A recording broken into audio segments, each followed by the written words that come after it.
arithmetics. I hope you are doing well. Now we have to do case study problem. In the previous lecture also, if you remember, I uploaded one more video of one case study problem. So this is second video of case study problem. After this we will discuss more objective type question but of another type, right? So let us start. What is here? A mathematics exhibition is being conducted in your school and one of your friends is making a model of a factor tree. I hope you know what is a factor tree. If you don't know, this is what factor tree is. So how we are getting this number? By multiplying these two numbers we will get this number. By multiplying these two numbers we will get this number, and by multiplying these two we will get this number. So after this, what is there? He has some difficulty and asks you for your help in completing it. Now he has some problem. Now we have to help that friend observe the following factor tree and answer the question. These are his queries which we have to give answer. So first question says, what will be the value of x? As I told you now only that this number will come after multiplying these two. So if you will multiply these two, you will get x. And these are very easy numbers. This is 5, this is 1, 0, 0, 1. So you may multiply, it will come out to be 5, 0, 0, 5. So what is the answer? C option. So answer of the first part. Answer of the first part is C option, which is 5005. Alright. So let's move on to second question. What is here? What will be the value of y? Here we have to find out y. Now after multiplying these two, we are getting this 1001, right? Now we have to check from the options. I think will be very easy. So if you see 7 into 1, 4, 3 if you will do. So 7 3 times will give you 21, right? If you will multiply 143 by 7, you will get 21. So it is ending with 1. So it may be the answer. So let us check first this only. 7 3 times 21, 7 4 times 28, 28 plus 2 will give you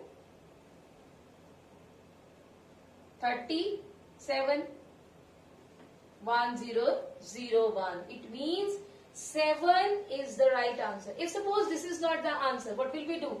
We will go for next. 6. 6 multiply this. If you will do 6 3 times will give you 18. 18 means end with the digit 8. So this cannot be the answer. Then you will go for 11. Same way you will check the end digit. Same way you will check for this also. And then you will get the answer. So answer of the second question is A option. That is 7. Right? So let us do third question. Third question. Now third question is again, what will be the value of z? This value we have to find out. Z. Now again we will do the same process. We will check through the options. If you see here 7. If you will multiply 11 by 7, you are getting 77. So which is not the answer. 11 multiply 6 if you will do, you will get 66. Again this is not the answer. 11 multiply 11 if you will do, you are getting here 121. Which is again not the answer. So it means if you will multiply these two, then definitely you will get 143. So what will be the right answer here? Option D. So the right answer is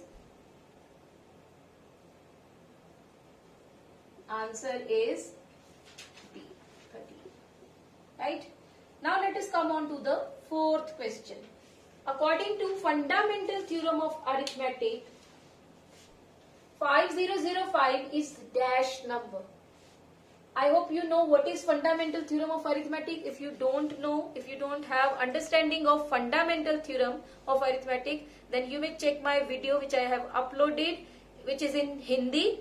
You may see the explanation from there. Okay, I'll give the link in the description box. Now here, fundamental theorem of arithmetic, according to that, we have to tell which type of number is this. First of all, composite number. What are composite numbers? Who have more than 2 factors. Prime numbers, only 2 factors. Neither prime or nor composite. Then even means end with digit, even number. Hai? If you see here 5 is there, so it cannot be even. Right? Now, we have to check about this 5005. So what fundamental theorem says that if the number is a composite number, then you may write the prime factorization of that particular number, and that prime factorization is unique. So can we write 5005? Can we write the prime factorization of 5005? Obviously, we did here only, because what I told you that 5, this will become what? 5005. So what are the prime factors? 5, what did we get by 7, 11, and what was Z? Z was what? 13, right? So this number has been divided into, so many factors you got here. 1, 1001, this one, many factors you got here. So more than 2, it means definitely the answer will be what? Option A, composite numbers. So this fourth question answer is option A, which is composite number.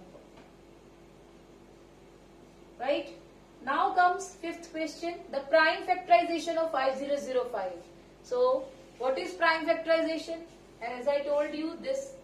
These are the prime numbers, right? So 5005, let us write here. 5005 is equal to 5. What was that? By 7. This is 11. And what was Z? Z was 13. So this is the prime factorization. So let us check from here. Option D is coming, right? What is the answer? Option D. So answer is D option. 5 multiply 7 multiply 11 multiply 13. Right? Now I hope you understood how to deal case study problems. So in the next video, I will discuss objective type questions, but of different type, not assertion and reason, not case study. So till then, happy mathematics. Thank you.